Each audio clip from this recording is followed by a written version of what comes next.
Ya, terima kasih Anda masih bersama kami di Lobby Belajar Lebih Memahami dan tema kita kali ini titik balik eksistensi etnis Tionghoa dan masih bersama dengan Pak Nugroho. Pak Nugroho, Ya. tadi saya sempat ingin tahu seperti apa sih bentuknya dari dokumen yang bernama SBKR Oh ini, ya, Pak.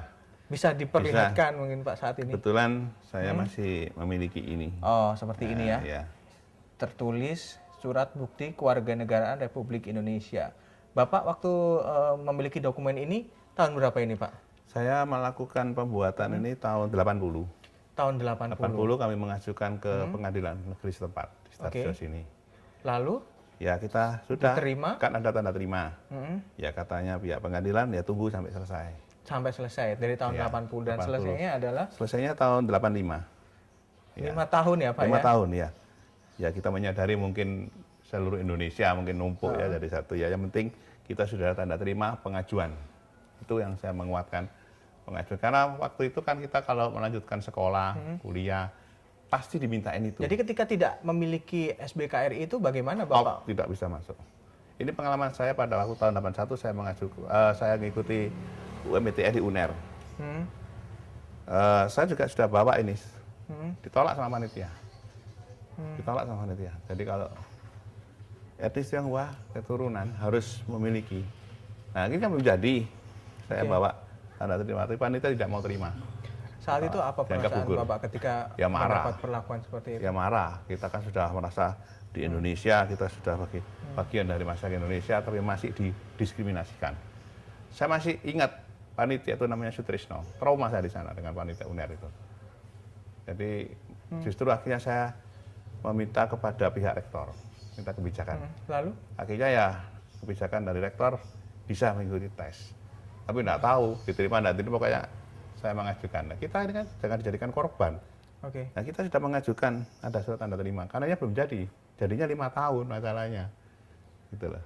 Pada saat pembuatan dokumen ini memang ada semacam prosedur yang berbelit atau rumit, birokrasi yang...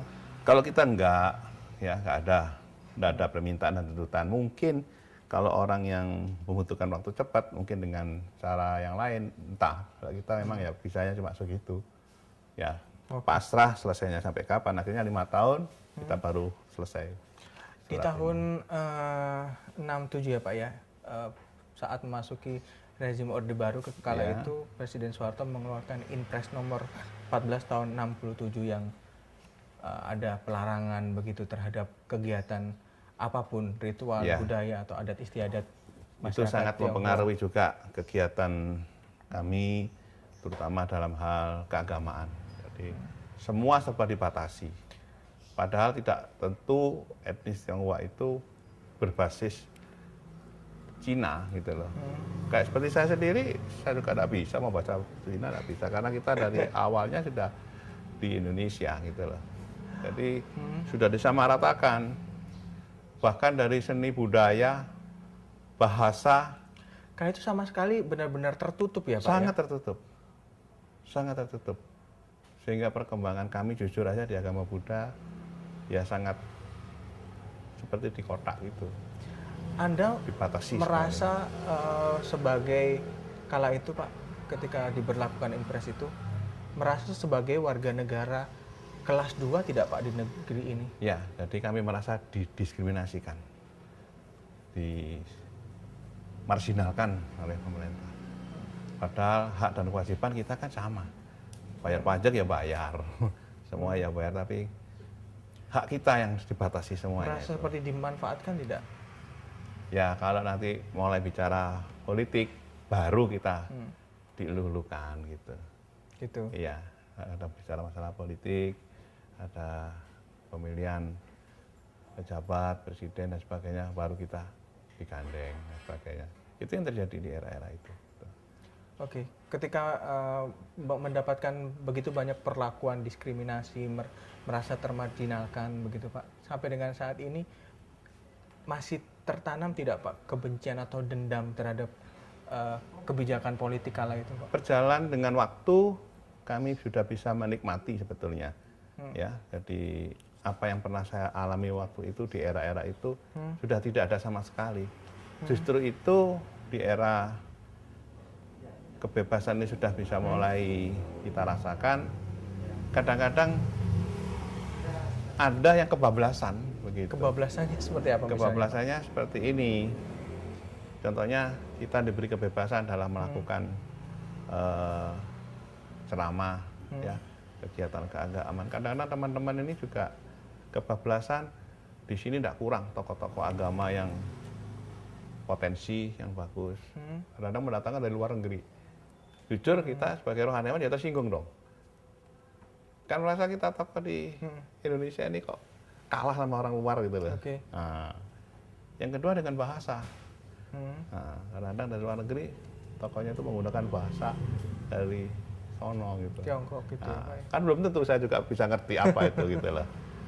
Itu Dia harus yang menurut translate Pak ya. Nugroho Nah, ada translate. kebablasan. Nah, saya juga nggak yakin tuh translate itu dia bisa aja terjadi kebudayaannya kesalahan tinggi nggak? Lah, bisa jadi yang terjemahannya juga yang salah gitu. Itu yang saya sebut kebablasan. akhirnya menjadi multitafsir akhirnya. Iya, harapan saya makanya di pemerintah kami selalu menyuarakan di pemerintah daerah Sidoarjo khususnya, saya mengharapkan yang bernuansa agama seperti ini harus menggunakan sistem one gate system.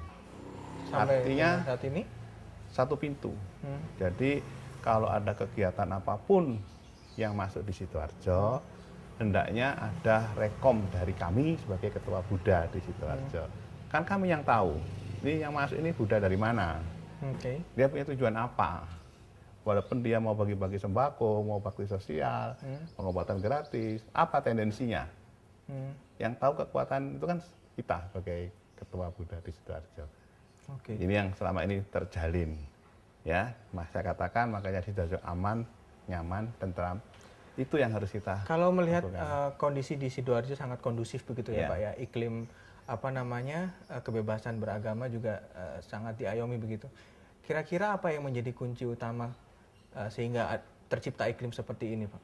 Mungkin bisa diaplikasikan di Jadi pemahaman dulu, pemahaman visi misi para pejabat tinggi, forum pimpinan daerah sudah paham gitu. Dengan tokoh-tokoh agama bisa saling komunikasi. Sudah like and dislike-nya itu kita sudah bisa menyikapi. Ya jujur, kebanyakan dari kelompok-kelompok kami itu menggunakan trik-trik melakukan pembagian sembako, bakti sosial, itu kan kita harus tahu apa tendensinya, maksud dan tujuannya apa. Kalau emang dia tujuannya sosial, ikhlas, kan nggak usah pakai bendera kan. Udah ikhlas kan, mau siapapun yang bagi. Nah ini saya harus memproteksi gitu. Nah keberadaan kami seperti ini kerjasama dengan forum pimpinan daerah bisa terjalin baik karena secara etika kan bisa disalahgunakan itu nanti gitu. Saya kasih contoh misalnya ya. Misalnya ada sebuah kelompok yang menamakan dari mahasiswa Buddhis misalnya ya, kelompok Buddhis mengadakan bakti sosial pengobatan gratis misalnya. Suatu saat ternyata ada salah satu pasien, ya mungkin sudah sakit parah, mungkin waktunya sudah meninggal. Kebetulan dari tim kami yang sedang memeriksa, tahu-tahu mereka meninggal. Kalau ada provokator, bisa saja itu terjadi. Ini gara-gara dokter bakti sosial dari Buddha ini bisa terbunuh kan gitu. Nah ini yang kita harus sikapi gitu. Nah kalau emang kita sudah sosial ya, walaupun kita yang berkomitmen membiayai dan sebagainya, yang di lapangan kan suka-suka karena kita juga sudah punya forum. Forum Kerukunan Umat Beragama yang terdiri dari 6 agama. Nah, Pak Nugroho, kalau berbicara soal konflik di negeri ini, catatan kelam juga di tahun 98 kan etnis Tionghoa saat itu mendapatkan perlakuan yang sangat tidak manusiawi ya Pak ya. Saya ingin menanyakan sedikit tentang itu di segmen berikutnya ya Pak Nugroho ya. Pemirsa tetaplah bersama kami, Lobby akan segera kembali sesaat lagi.